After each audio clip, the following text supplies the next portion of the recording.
My good friend Bob Navolio has joined us today. Bob, thanks for coming in. We appreciate it. Thank you. And Bob has been a longtime friend of mine and also the owner of Bob's Bebop Records. Now, if you ever purchased a record in the 70s in this town or in the early 80s, you went to Bob's Bebop Records right there on Main Street. Is that right? I believe you probably did. Okay. Well, let's start about where'd the idea come from for you to start a record shop like this? Well, I went to Quincy College for a couple of years, and then I went back home to Chicago. But Chicago had such fabulous record stores at the time. Yeah. And it was a wonderful time to be in the music in the the 60s and 70s. It was just the fantastic music era. And I saved up enough money, worked at a steel mill, got out of the draft, and said Quincy needs a good music store. And they did. Yeah, and I saved up my nickels and dimes from working at a steel mill and brought it all down. Came down with $351 worth of records. A good friend of mine, Rich Lutz, and I built the record racks, and we just threw them in there and said, let's go. I just knew that Quincy needed a good music store, a record store, and I really believed in it. And to get the inventory that you needed for getting all the records you got, did you have to contact record agencies, or how did that work? Well, I had some contacts up in Chicago. I went to one, and it was a huge distributor called Galgano Distributors, and he set me up. He trusted me. He says, "I'm going to give you this, and you better pay me back." And I knew exactly what he meant. so your knuckles weren't broken. Right? Exactly. But obviously, like I said to start with, if people were interested in records. You had the albums, you had the singles, and I mean, this was the place to go, right? It was more than a record store. It was really a meeting place for people all over the tri-state area. They would come in to see what bands are playing, where are the concerts. We'd sell concert tickets. It was a metropole. People would just come in to meet each other, talk to each other. People would bump into each other and say, well, let's start a band. I play bass, you play drums. It was just a meeting center for all the young people at the time. Yeah, that's pretty cool. And the music obviously changed through that time period. What year did you start, by the way? We opened up May 2nd, 1972. Okay. And went all the way up to about May of 1984. Our first store was at 711 Main. It was a small little storefront.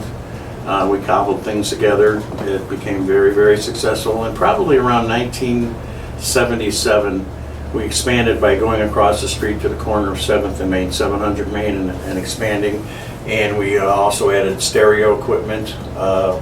My partner, Rich Lutz, opened up a stereo store adjacent to us, and it worked out real well. We went from 45s to LPs, and the vinyl was extremely popular, obviously. Then. Yeah, absolutely.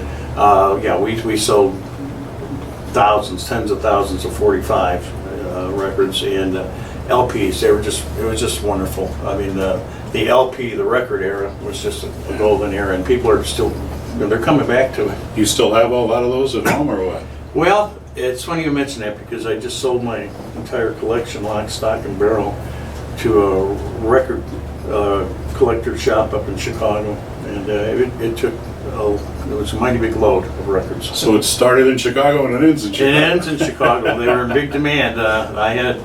I had them waiting for me when I came out there. Well, I think it's become really a legacy of people who purchase music around here.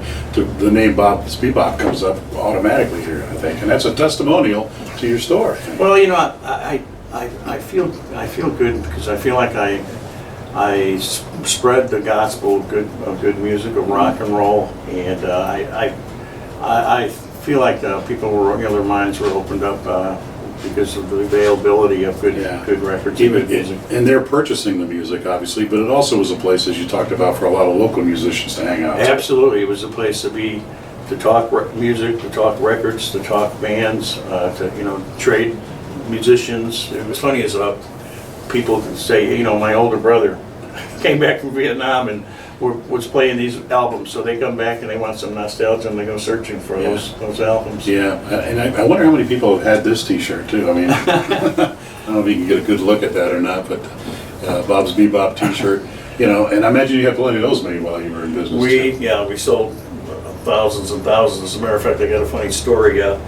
During the early 70s, we were watching the network news, and it was the Palestinian-Israeli conflict, and they were showing That's typical footage of everybody throwing the rocks and Yeah. yelling and screaming. We had to look twice. There was a Palestinian Where? guy throwing rocks wearing a Bob's Bebop t-shirt. Seriously. Absolutely. Oh, that is classic. So they went all over the world, obviously. Bob's Bebop, if you weren't in town to enjoy the fact that it was here, it was one place you needed to go to. Bob Navolio, thanks so much for coming Oh, in. thank you so very much. Appreciate getting a story out about it too. Take care.